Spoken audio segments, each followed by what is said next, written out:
네, 추경안 통과 과정 어떻게 보셨습니까? 증세 논쟁 어떻게 생각하십니까? 좀 더 해설해드리겠습니다. 김형주 전 더불어민주당 의원, 이상일 전 새누리당 의원 초대했습니다. 어서 오십시오. 네, 안녕하세요.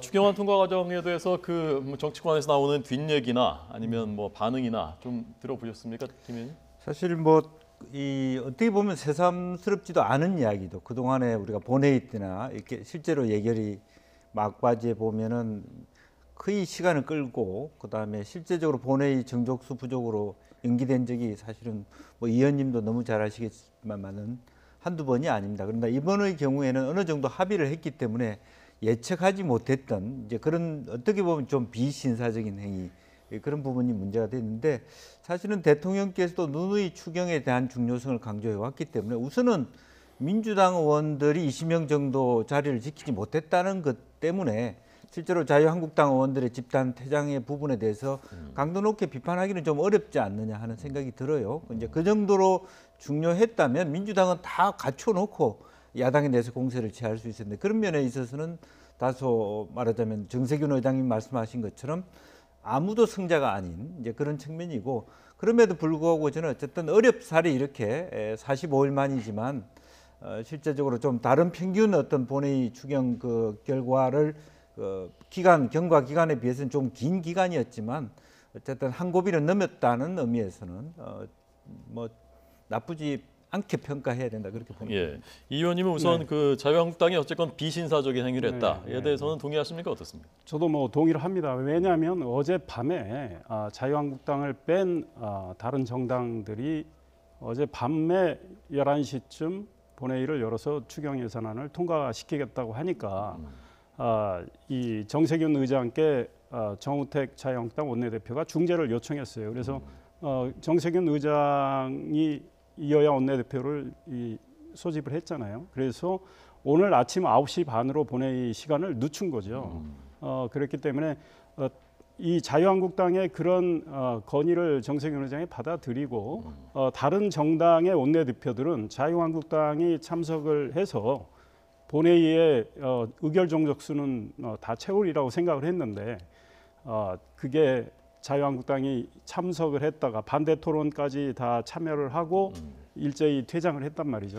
아마 자유한국당은 전략적으로 했을 것 같아요. 반대 토론이 끝나면 퇴장하라는 문자를 사전에 의원들한테 보냈고 공지를 했을 것 같은데 그럼에도 불구하고 이 민주당, 여당인 민주당의 원내대표단은 매우 엉성했다. 과거에 추경안이 이 예결이 통과되기 전까지는 서로 줄다리기가 있고 옥신각신 하는데요. 예결이 통과되고 나면 본회의는 그냥 일사천리로 통과되는 거예요. 근데 오늘 본회의에서 민주당조차도 이런 상황을 예상하지 못하고 굉장히 당황했잖아요. 근데 민주당이 할 말이 없는 것이 민주당 의원 27명이 본회의에 참석을 하지 않았습니다. 20명이 아니고요? 27명입니다. 27명이고요. 예. 그러니까 지금 120명 가운데 27명이 빠져버리니까 사실 바른정당 의석수가 20명인데 20석인데 그보다 많은 숫자가 빠져서 지금 우원식 원내대표는 굉장히 당황했던 거죠. 이분들은 어디를 갔느냐, 대체로 외유 갔거나 오늘 또 공항으로 가신 분들도 있다는 거 아닙니까? 물론 지역 활동하신 분도 있었겠지만 문재인 대통령이 가장 중점을 둔 이 일자리 추경 그리고 문재인 대통령이 국회까지 찾아와서 시정연설하면서 야당에게 도와달라고 했고 조대엽 고용노동부 장관 후보자를 낙마시키면서까지 야당의 입장을 어느 정도 반영하려고 했던 이런 상황에서 민주당 여당 의원들이 27번이나 본회의장을 지키지 않았다는 건 야당을 비난하기에 앞서서 민주당이 할 말이 없는 거죠. 네. 자, 누가 더 잘못인지 잘 모르겠는데 자, 우선 반대 토론까지 하고서 이렇게 갑자기 퇴장한 경우가 지금까지 있었나요? 제 기억에는 처음 본 것 같은데. 많이 있습니다. 많이 있습니까? 그러니까 추경에 한해서 이야기한다면 과거에 있었는지 몰라도 일반 어떤 중요한 법안 같은 경우는 이럴 때는 반대 토론하고 퇴장을 하는 경우가 많았고 지금 여당인 민주당이 야당 시절에도 많이 있었어요. 그런데 민주당은 자유한국당이 이렇게 나오리라고는 생각을 못했던 거죠. 네. 그러려면 자기 당의 의원들을 최대한 많이 출석을 시켰어야 되는데. 근데 토요일이니까 뭐 지역구 간분들이 보통 이제 토요일날 지역구들 많이 가시니까 그렇긴 한데 이 27분이 다 왜 이렇게 많이 빠진 거죠? 사실은 이제 뭐 그런 의원 외교라든지 각각 개별 외유를 할 계획을 잡을 수도 있고요. 실제로 보면 이제 금요일 날 모든 일정이 끝난다고 생각했기 때문에 미리 토요일 일정을 잡을 수 있는 거고 지역 네. 일정 잡았을 텐데 그럼에도 불구하고 그런 어떤 비상 사태 같으면 좀 더 철저하게 원내 부대표들 대표단들이 의원 각각에 대해서 상임위별로 체크를 하고 했었어야 되지 않았겠나 생각이 들고요. 너무 그야말로 나이브하게 대응한 거 아니냐 그렇게 생각이 제가 듭니다. 보면 이 각 당의 계산법이 달랐던 것 같아요. 각자 이기적으로 해석을 하다 보니까 이런 현상이 나온 건데 민주당의 불참한 의원들은 자유한국당이 본회의 출석하기로 했지 않습니까? 네. 오늘 아침 9시 반에 본회의가 열린다. 자유한국당이 참여한다. 그러면 나는 빠져도 되겠거니 생각을 했던 거고 자유한국당에서는 이미 민주당과 이 정의당, 그다음 바른정당, 국민의당이 다 참석을 하면 그 의석수만 해도 180석이 넘거든요. 그러니까 우리가 굳이 빠져도 남은 정당들끼리 알아서 처리하겠거니 하고 또 빠졌을 수가 있어요. 그러니까 서로 계산이 달랐다고 봐죠. 네. 네. 두 분 다 그 여당 의원들 해보셨으니까 여당 시절에 하셨지 않습니까? 네, 네, 그렇죠. 그럼 이런 중요한 것 할 때 원내 지도부에서 뭐 문자를 돌리든지 인원 파악을 안 합니까? 그렇습니다. 실제적으로는 거의 외국을 나가는 걸 거의 갈 수 없도록 그렇게 허락을 받고 이제 실제적으로 정말 중요한 말하자면 당에서 봤을 때도 이건 뭐 국제적인 관계로서 안 갈 수 없는 국익과 관련된 일인 경우에 한해서 이렇게 해주는데 네. 사실은 지금 현재의 그 한국 정당의 문제가 좀 그런 부분이 있을 거라고 봅니다. 마치 프랜차이즈 형태든 강력한 과거의 보수 중심의 강력한 리더십 중심의 정당이 아니고 사실은 뭐 정당 민주화라는 이름으로 각각 이렇게 당에 간판을 걸고 나오지만 집합적인 어떤 응집력인 경우에 과거의 정당에 비해서 굉장히 느슨해져 있는 게 사실이고 또 그런 면에서 조금 더 이번 기회가 별것이 아니다가 아니라 한 번쯤 특히 민주당으로서는 이제 다음 달 말 정도 되면 워크숍도 한다고 그러는데 예. 좀 짚어봐야 될 대목이 아니냐 그렇게 생각이 듭니다. 네. 자, 그래서 두 분은 그 뭐 종합적으로 봤을 때 이번 추경안이 45일 동안이나 지연됐고 이런 과정에서 누가 제일 뭐랄까요? 누가 제일 책임이 있는지 그리고 앞으로는 이게 어떻게 해야 된다고 생각하시는지 좀 결산을 좀 해보겠습니다. 일단 뭐 가장 큰 책임은 여당이 져야 된다고 봅니다. 이 추경안을 편성하는 과정에서부터 사실은 그 야당을 사전에 추경안을 제시하기 전에 야당과 어느 정도 그 의견을 좀 물어보고 좀 반영을 하는 추경안 편성에서도 야당의 입장을 반영하는 이런 태도가 진정한 협치의 태도라고 할 수 있는데 그런 거 없이 일방적으로 제시를 하고 나니까 야당은 이건 국가재정법상 추경 요건이 안 된다 하면서 계속 옥신각신했고 네. 또 이 조각을 하면서 이 장관 후보자들의 여러 가지 인사청문회에 또 그걸 통한 여러 가지 문제가 노정이 되니까 이게 연계가 자연스럽게 돼버렸죠. 근데 앞으로 우리 정치권이 가능한 한 연계 전술은 안 쓰는 게 좋겠다. 그러니까 어떤 한 항목에 대해서는 그거에 집중을 하고 다른 거하고 연계시키지 말고 주고받기를 많이 하는데 사실 이런 걸 많이 보여준 분들이 지금 여당 분들이에요. 야당 시절에 연계 작전을 너무 잘 썼는데 앞으로는 정말 정세균 국회의장님 말씀대로 정말 국민을 보고 국민의 눈높이에서 생각하는 정치를 좀 했으면 좋겠다 이런 생각이 들고 여당이 좀 더 노력을 해주면 좋겠다. 이번 과정에서 재밌었던 건 야3당 공조가 살짝 위력을 발휘하는 것처럼 하지만 실제로 보니까 느슨한 거예요. 그래서 지금 여당 입장에서는 자유한국당을 사실 왕따시켜도 이렇게 빼고 국민의당 바른정당만 해도 되겠다 이런 생각을 할 수 있을 정도였어요. 실제로 어젯밤에 우원식 원내대표나 이런 분들이 이제 자유한국당 없이 국민의당하고 바른정당하고만 하면 이게 신3당 공조다 이런 이야기까지 했단 말이에요. 그러나 상황에 따라서는 또 국민의당과 바른정당이 항상 민주당을 뭐 도와주리라는 보장이 없거든요. 지난번에 추미애 대표가 머리 자르기 발언했을 때 국민의당이 아주 강하게 나오면서 이게 경색이 됐거든요. 그런데 국민의당이 의석수 40석을 갖고 있기 때문에 굉장히 중요한 의석이란 말이에요. 이분들이 어디로 가느냐에 따라서 이 여권 쪽으로 공조가 되고 또 야권 쪽으로 공조가 되고 이러고 있는데 네, 지금 이 다당제 시스템에서는 결국은 내 거를 100을 다 관철하기는 어렵다. 그러니까 상대의 의견도 들어가면서 소위 양보와 배려와 타협 이런 거를 발휘하지 않으면 안 되겠다 이런 생각이 듭니다. 네, 김 의원.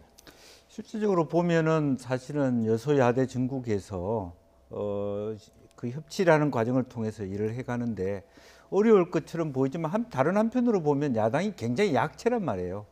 조금 더 여당의 추미애 대표나 이런 분들이 조금 더 야당과의 관계를 잘했으면 이거보다 좀 더 함축적으로 저는 결론적으로 사실은 추경이다 어떤 인사청문회 대다수가 통과될 거라고 예상했거든요. 이제 그런 부분에 대해서 좀 이렇게 그런 것을 미리 보면서 잘 조율해 가지 못했다. 그런 면에서 여당과 청와대가 조금 뭐 초반이라서 그런지 잘 서로 안 맞고 비서실장이 대신한다든지 이런 과정들이 좀 매끄럽지 못해서 이제 이런 과정이 있었다라고 생각하지만 그럼에도 불구하고 야당이 많이 협조를 해줬다 이렇게 생각할 필요가 있다라고 봅니다.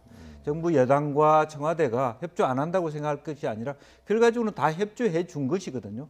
가령 내년 지방선거 때 훨씬 예컨대 야당이 힘을 실었다. 자유한국당이 지금보다 더 힘을 실었다 그러면 지금보다 더 어려운 전국이 이루어질 수 있거든. 지금이 어떻게 보면 굉장히 말랑말랑한 전국입니다. 이럴 때 훨씬 더 청와대와 여당이 조금 더 저자세로 그야말로 어떤 최소한 여야 3당 공조라도 명확히 할 수 있는 그런 전략 지혜가 필요하지 않겠나 그렇게 생각합니다. 네, 자, 그 통과된 추경 예산안에 대해서 짧게 좀 이 부분은 좀 짧게 평가를 하고 넘어가겠습니다. 그러니까 추가로 공무원을 뽑기 위해서 드는 예산, 시험 그 교육비 80억 원은 삭감되고 대신에 그 예비비를 땡겨서 쓰기로 했다고 하고요. 공무원 증원 규모는 크게 줄었습니다. 결과에 대해서 어떻게 보셨습니까, 의원님? 뭐 여야가 이렇게 타협을 잘해서 특히 공무원과 관련해서 증원이 필요한 영역이 있거든요. 그에 대해서 야당의 의견들이 꽤 많이 반영이 된 결과라고 봅니다. 그러니까 중앙직 공무원 4,500명을 증원을 하겠다고 그랬는데 정부의 그 의혹이 야당은 너무 과욕 아니냐 이렇게 생각을 했고 꼭 필요한 쪽으로 예컨대 지금 파출소의 순찰 인원들, 그다음에 근로 감독하는 분들, 군무원들 뭐 그다음에 인천공항 제2터미널 이걸 빨리 개항을 해야 되는데 거기에 필요한 인력을 조기 충원하는 거 사실은 꼭 필요한 인원이라고 봅니다. 그래서 이와 관련해서는 야당의 의견이 잘 반영이 돼서 2,575명으로 많이 줄어든 셈인데 공무원에 꼭 필요한 그런 증원이 이루어졌다고 보고요.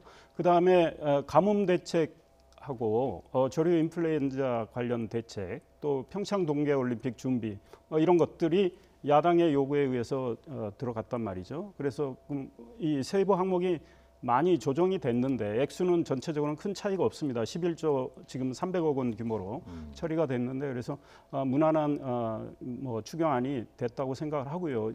집행을 가능한 한 좀 빨리 해서 청와대하고 정부하고 여당이 생각하는 대로 이것이 우리 경제의 마중물이 되고 일자리 창출에 보탬이 됐으면 좋겠습니다. 네, 4,500명이 2,500명으로 줄어든 것.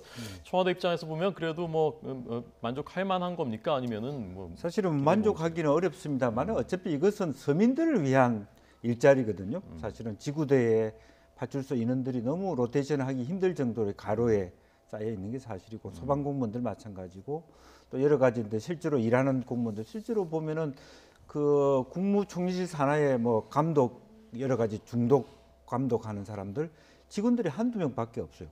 국가기구가 일할 수 있는 정도의 인원은 파견하고 일을 시키게 돼야 되는데 턱없이 모자란 부분이 아직 있습니다. 그런 면에서는 중앙정부 또 대통령 입장에서는 굉장히 부족하지만 어쨌든 대한민국의 예산의 결정권은 국회에 있으니까 그것은 존중해야 될 필요가 있겠다라는 것이고 어쨌든 어렵사리 여야가 합의해서 통과가 됐으니까 이것을 가지고 열심히 하고 이제 뭐 8월, 9월 들어가면 이제 내년 본 예산을 짜기 때문에 너무 인건비 예산에 치중하기보다는 항목을 잘 조정해서 이제 정부 조직법도 이제 통과됐으니까 새로운 정부 기조에 따라서 정말 중요한 일이 무엇이고 그에 따라 이런 배치가 이렇게 돼야 된다. 국민들이 보기에도 단순히 경제를 살리기 위해서 공무원 늘린다 이런 논리 가지고는 사실은 저항이 많을 수밖에 없기 때문에 조금 더 세련되게 말하자면 항목을 개발해야 되지 않을까 그렇게 생각합니다. 네. 자, 이 추경 논쟁이 끝나자마자 미처 그 막을 내리기도 전에 증세 논쟁이 다시 이제 막을 올렸습니다. 아까 저희 기자들의 보도를 들어보니까 이것도 이른바 그 3당 공조, 자유한국당 빼고 3당만으로도 가능하다라고 하는데 예산 부수 법안이기 때문에 어떻게 전개될 것으로 보시는지 하고 그리고 그 두 분은 어떤 입장이신지 증세 이른바 초고소득자 증세에 대해서요. 자, 이번에 먼저 김 의원님. 기본적으로는 사실은 박근혜 정부에서도 정세 논쟁은 있었습니다. 유승민 의원은 솔직하게 정세를 하자라고 한 그만큼 복지 비율이 너무 늘어났기 때문에 그런 거고 세금이라고 하는 것이 지금 이제 패러다임이 전환함으로써 실제로 이 양극화를 줄이는 역할을 내기 때문에 저는 정세라기보다는 어떻게 보면은 소득 구간을 조금 더 세련화해서 정말 대통령 표현대로 초고위층, 초고소득자의 그 집중해서 한 구간을 더 넓히는 의미에서 전체 총량적으로 많이 늘어난다 이렇게 불안해할 필요 없이 조금 더 장기적인 관점에서 디자인을 할 필요가 있겠다. 저는 나쁘지 않다고 보고 다만 이것을 행안부 장관이 문제 제기하는 것이 적절한 것인지 그거는 좀 다시 생각해 볼 필요가 있는데 어쨌든 어차피 이 정부가 앞으로 해나갈 어떤 사업을 하는 데 있어서 필요한 그 조세 조달 원칙이 필요하다면 간접세를 줄이는 방향을 포함해서 조세 원칙을 다시 세울 필요는 있겠다. 예, 그 행정안전부 장관, 이제 과거의 행정자치부 장관 김부겸 장관이 왜 그걸 총대를 맨지에 대해서 혹시 들어보셨습니까? 뭐 그렇게 들어보지는 못했습니다만 허심탄회하게 이제는 본인이 이제 그런 문제 제기를 하겠다라는 어떤 작심 발언을 한 것으로 보여집니다. 네, 저 의원님. 네, 저희가 생각하기에 김부겸 행자부 장관이 20일입니다. 경제관계 장관에 의해서 문제 제기를 했어요. 근데 그 전날 국정기획자문위원회 우리가 다 아시지 않습니까? 스티브 잡스가 마치 프레젠테이션 하는 그런 모양새로 국정기획자문위원회에서 100대 과제를 설명을 하면서 필요한 예산은 5년간 178조가 든다 이런 이야기를 했는데 그 자리에서 증세 이야기는 나오지를 않았습니다. 그러니까 이 세출의 자연 증가분과 세입의 자연 증가분과 세출을 좀 조정을 해서 아껴가지고 178조를 마련하겠다고 했는데 사실 야당도 그렇고 모든 언론도 지적을 했습니다. 그 100대 과제를 이행하려면 178조 가지고 되겠느냐. 예를 들어서 문재인 대통령께서 17만에 해당하는 공무원을 5년 동안 증원하겠다고 했어요. 그때 7급 7호봉에 해당하는 숫자로 계산하니까 16조 원이 든다고 민주당에서 대선 때 공약을 했습니다. 그런데 이번에 국정기획자문위원회에서 똑같은 숫자인데 8조 원으로 줄어들었단 말이에요. 이게 어떻게 이렇게 고무줄로 이렇게 줄어드는 겁니까? 그래서 제대로 설명을 하지 않았어요. 그런데 조세용권이나 다른 쪽에서는 지금 훨씬 많이 든다는 거 아니에요? 350조까지 든다는 건데 5년 동안 이런 것들을 제대로 설명하지 않은 가운데 김부겸 장관이 다음 날 이 과연 세입에 대한 정확한 여러 가지 대책 없이 이렇게 100대 과제를 어떻게 이행하고 완수하려 하느냐 이 문제 제기를 한 건데요. 네. 바로 그날 오후에 민주당의 추미애 대표가 결국은 또 증세 이야기를 했습니다. 그래서 초대기업, 뭐 초고소득자 이런 표현을 써가면서 법인세 초대기업에 한해서는 20에서 22%로 올리고 세율을 초고소득자는 40에서 법인세는 22%에서 25%로 올리고 초고소득자 소득세는 40에서 42%로 올린다. 그런데 다음 날 문재인 대통령에서 같은 재정전략회의 이틀째 회의에서 이제 방향이 잡혔다. 증세로 가자. 이 과정을 보면요. 지금 여당과 청와대와 정부가 정직하지 못하다고 생각을 합니다. 자, 이 의원님. 그러면 자, 정직하지 못했다. 그 부분은 차치하고 이 자체, 그러니까 소득 재분배 차원에서 필요하다라는 그 부분에 대해서 어떻게 보시는지 저는 이 증세 문제는 정말 치밀한 이 계획을 내놓고 이 사회적 합의가 필요하다고 생각을 합니다. 그러니까 우리가 지금 국민 계세주의를 택하고 있어요. 어느 나라도 마찬가지입니다. 민주주의 한 나라는. 그러면 소득이 발생한다면 작은 소득이라도 세금을 내야 되는 게 당연한데 우리나라는 지금 근로소득자 거의 절반이 세금을 안 내고 있고 기업들도 법인세를 거의 절반이 안 내고 있어요. 이런 상황에서 초고소득자, 초대기업에 증세를 한다 그러면 이분들은 반대를 못해요. 그러나 이거의 파장을 염려하는 분들은 별로 없는 것 같아요. 그래서 이 증세 문제와 관련해서는 야당과 정말 진지하게 이야기도 하고 문재인 대통령이 즐겨 쓰시는 이 공론화가 필요해요. 그런데 공론화 과정도 없이 바로 방향이 잡혔다 해서 그냥 이제 밀어붙이기를 하는데 기획재정부 같은 경우 정말 이상한 모양새가 됐습니다. 김동연 경제부총리가 그동안 증세는 없다 이런 이야기를 줄기차게 해왔어요.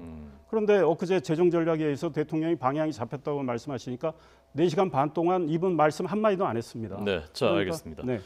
자 그러면 두 분께 한 가지 질문씩 1분씩만 더 듣겠습니다. 우선 김 의원님께는 지금 말씀하신 경제사령탑인데 경제부총리가 이렇게 되면은 과연 정책을 책임을 가지고서 끌고 나갈 수 있는 것이냐 하는 부분하고요. 자, 이 의원님께는 다른 주제입니다만 이제 도의원 2명이 곧 귀국합니다. 자유한국당 소속이니까 자, 어떻게 해야 된다고 보시는지 그것만 듣겠습니다. 김 의원님. 실제로 경제부총리 입장에서는 관료 출신이기 때문에 기본적으로 자기가 주도적으로 대통령의 여러 가지 공론화 앞서서 정세를 얘기할 수 있는 입장은 아니었다고 봅니다. 오히려 어떤 면에서는 그런 과정이 다소 어떻게 보면은 좀 본인의 이니시티브를 뺏긴 것 같은 느낌이 들지만 자연스럽게 그런 부분에 대해서 문호를 개방해 줬다 이렇게 봐도 될 것 같고요. 방금 의원님 말씀하신처럼 이렇게 공론화를 통해서 세소 구간 또 간접세 비율 또 법인세 비율에 대해서 같이 국회와 논의해서 이 문제를 풀어야 되고 또 정세는 있어야 될 것 같다 그런 생각이 듭니다. 네. 자 도의원들에 대해서. 이 두 분이 오늘 밤에 오시는 걸로 알고 있습니다. 또 한 분은 그 중에 한 분은 김학철 도의원님은 또 여러 가지 발언을 통해서 무리를 빚고 있는데 이분들이 오셔서 당연히 국민들께 또 충북 도민들께 사과를 하겠죠. 이미 자유한국당에선 제명이 된 분들인데 충북 도의회 차원에서 어떤 일이 있을지 몰라도 이분들이 진심으로 본인의 어떤 잘못을 뉘우치고 또 국민들께 사과를 하고 그런 차원에서 행동으로 뭘 보여줄지는 지켜봐야 되겠습니다. 그런데 이번 사건을 계기로 이 선출직 공직자들이 본인이 맡은 역할이 뭔가 이거에 대해서 좀 생각을 해야 될 것 같아요. 이미 잡힌 외유 일정인데 안 가면 위약금도 물게 되고 나는 수해 복구와 관련된 그쪽 상임위가 아니니까 가도 되겠거니 이런 안이한 발상을 선출직 공직자들이 앞으로 해서는 안 된다는 걸 지금 국회에 계신 분들이나 지방의회에 계신 분들이 좀 생각을 했으면 좋겠습니다. 네, 타산지석으로 삼았으면 좋겠습니다. 오늘 김형주 이상의 두 분 전직 의원님들 잘 들었습니다. 고맙습니다.